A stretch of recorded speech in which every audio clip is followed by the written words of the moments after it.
Bendito sea nuestro Dios, bendito sea el Señor. Mis queridos hermanos, mis queridas hermanas, mis estimados amigos, un buen día para todos. Dice la Escritura Sagrada en el Salmo 133, dice: miren cuán bueno y cuán delicioso es habitar los hermanos juntos y en armonía, porque allí envía a Jehová bendición y vida eterna. Palabra viva, palabra siempre eficaz y oportuna. Mis hermanos, es la voluntad perfecta de Dios que compartamos como pueblo suyo su presencia, su espíritu, su palabra, su amor, su gracia, y hacerlo en unidad de propósito, ayudándonos mutuamente y complementándonos según nuestras capacidades naturales y los dones espirituales que Dios en su gracia nos permite administrar, con el fin de extender su reino, con el fin de establecer por donde quiera que vayamos, donde quiera que estemos, el reino de nuestro Dios. De esto precisamente vamos a hablar en este día.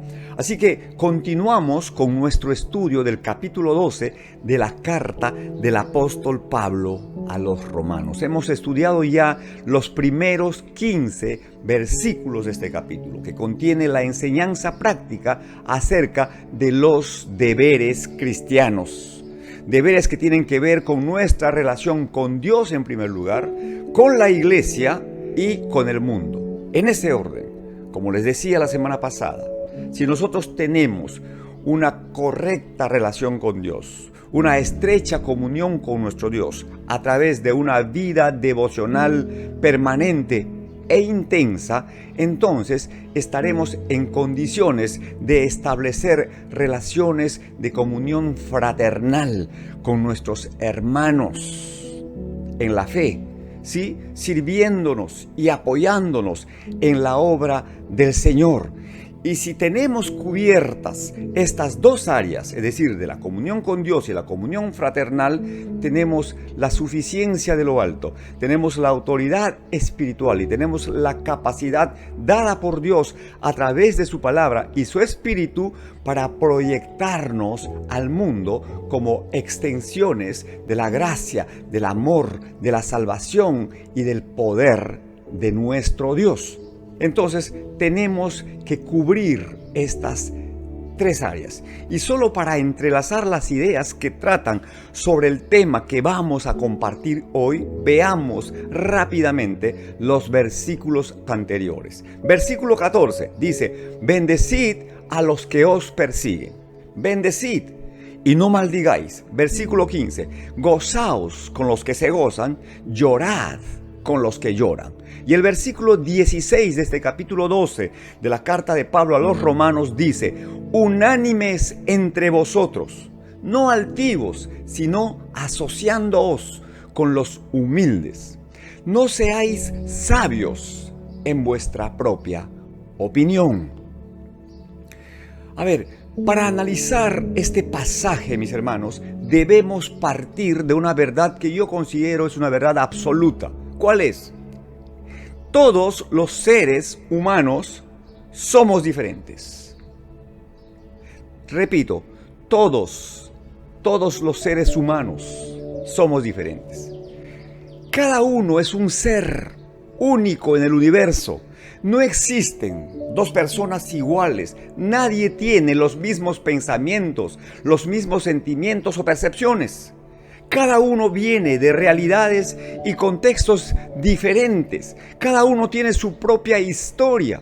Entonces, aquí viene la primera cuestión. Siendo que esto es así, ¿cómo es posible entonces lograr la unanimidad en medio de tanta diversidad, en medio de tantas diferencias? Porque el requerimiento divino es unánimes entre vosotros. ¿Cómo es posible lograr la unanimidad? Bueno, la respuesta es única: a través de Jesucristo. Porque como dice la Escritura, en ningún otro hay salvación. Porque no hay otro nombre dado a los hombres en el cual podemos ser salvos, sino en Jesucristo. Él dijo, yo soy el camino, la verdad y la vida. Nadie viene al Padre si no es por mí. Jesucristo es el crisol en el que se funden y se integran las razas, las culturas, en el que los ricos y los pobres, los blancos y los negros, los hombres y las mujeres se hacen y se vuelven uno. En Cristo Jesús somos uno. Aleluya. Ahora, ¿qué significa la palabra unánime? ¿Qué es unánime? Es un estado de ánimo único, lo que es del mismo parecer, de sentimiento o de voluntad concordes. Unánime es un solo aliento, una sola fuerza, una sola mente. Al respecto, la Biblia dice en la primera carta a los Corintios que nosotros tenemos la mente de Cristo. Por eso el apóstol ordena que debemos llevar cautivos nuestros pensamientos a la obediencia de Cristo, o sea, a la mente de Cristo. Lo que nosotros pensamos, lo que nosotros razonamos, tiene que estar alineado al pensamiento de Cristo expresado en este libro sagrado que es la palabra de Dios. La mente de Cristo contrasta con la sabiduría del mundo. Una sabiduría que según la Escritura es animal, es terrenal, es diabólica, es contenciosa, es perversa. La mente de Cristo, por el contrario, implica sabiduría de lo alto, que es primeramente pura, pacífica, benigna, llena de frutos de justicia. La mente de Cristo nos permite también discernir entre lo que es bueno, agradable y aceptable para Dios y lo que no es. Entonces, hay una mente natural y hay una mente sobrenatural. Hay una mente carnal y una mente espiritual. Todos, absolutamente todos, venimos a Cristo con nuestra mente natural y carnal. Cuando recibimos a Cristo en el corazón, cuando le entregamos nuestra vida al Señor, cuando llegamos a ser de Cristo, según su palabra, nos convertimos en nuevas criaturas.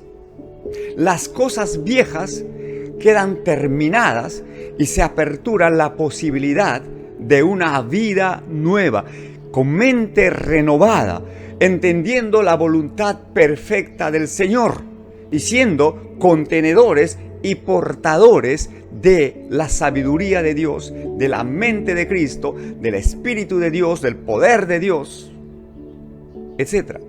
La segunda cuestión en cuanto a la unanimidad, ¿verdad?, nos plantea esta interrogante. ¿En cuál de estos dos estados es posible y debemos procurar la unanimidad? ¿En lo carnal o en lo espiritual? Pues en lo espiritual. Porque miren, en lo natural, en lo carnal, todos tenemos ideas, pensamientos, opiniones, criterios, puntos de vista, pareceres, etc. Diferentes, completamente diferentes, que imposibilitan la unanimidad.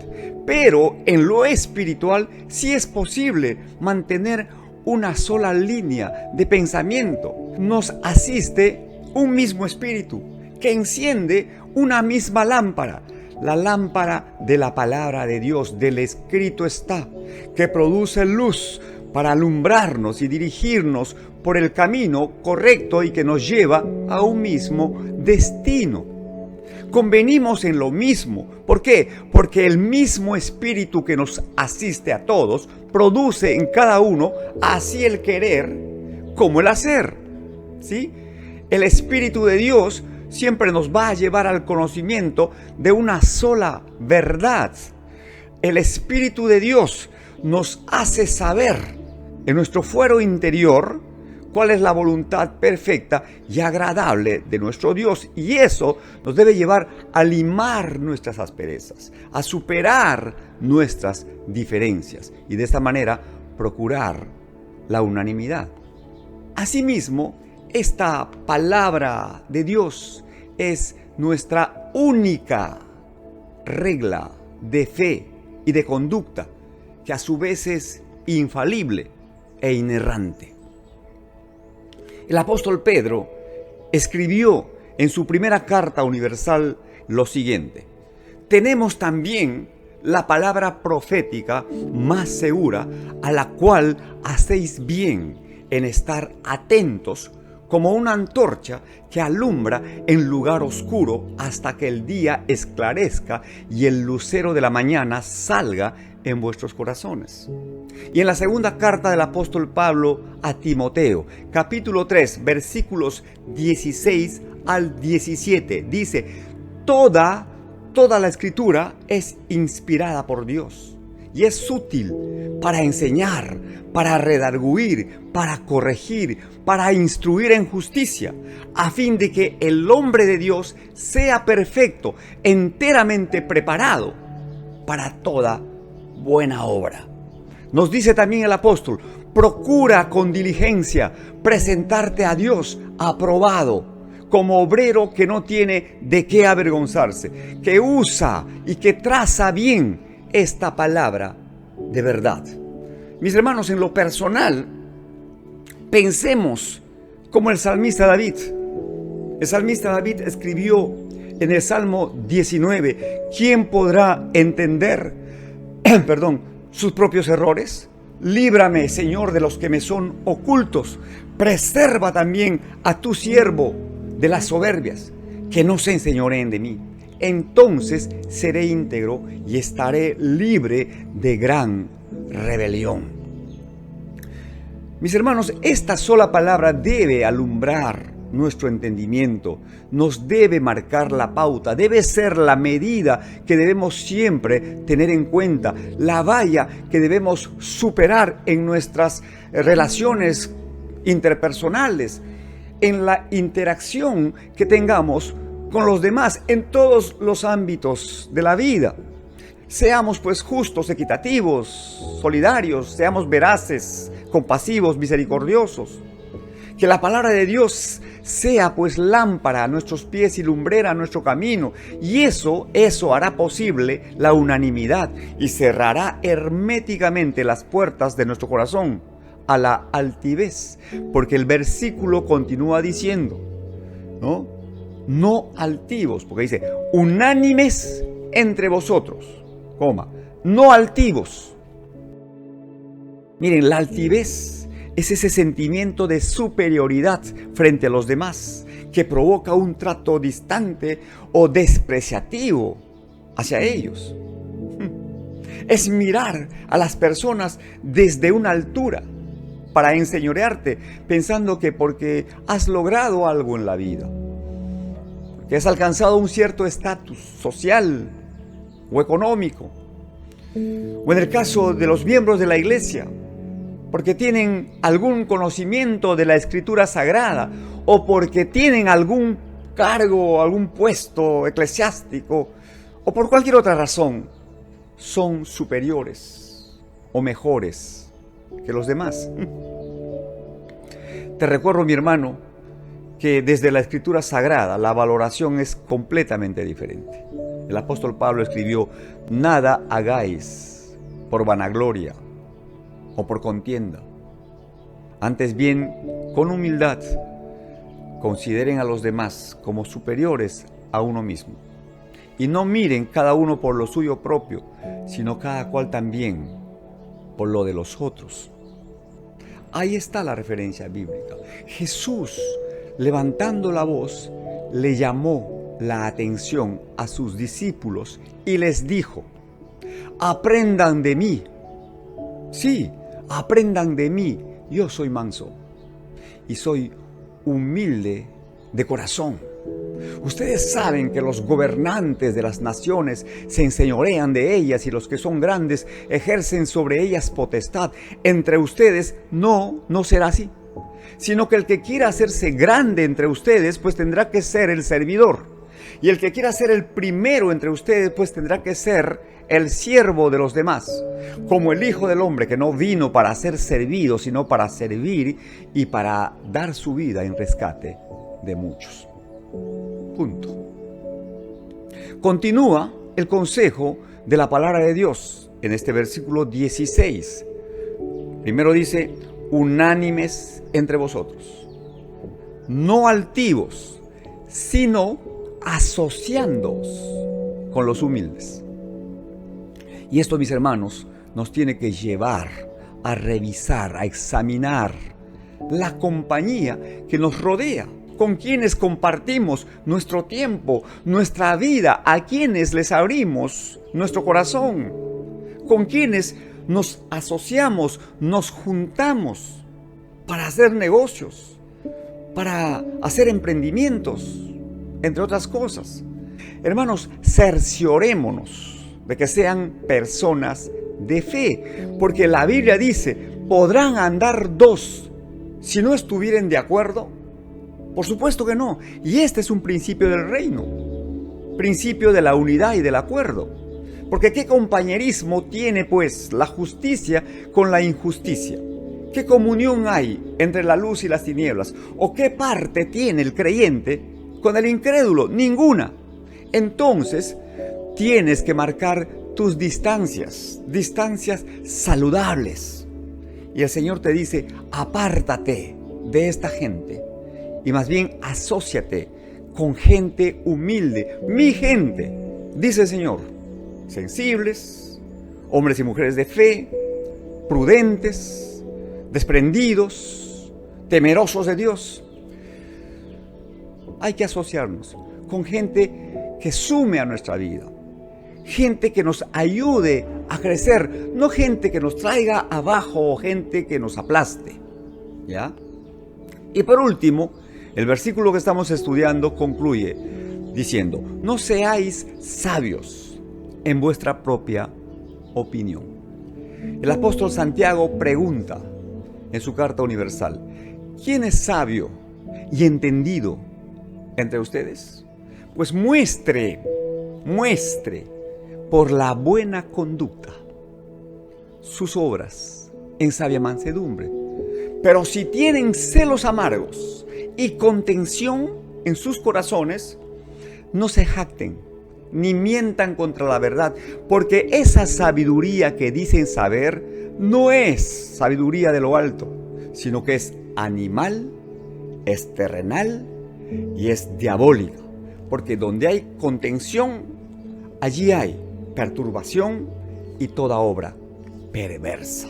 Y el pueblo de Dios dice, amén. Listo, mis hermanos. Fin de la reflexión. ¿Qué toca ahora? Pues la acción. Que Dios nos ayude a poner por obra su palabra.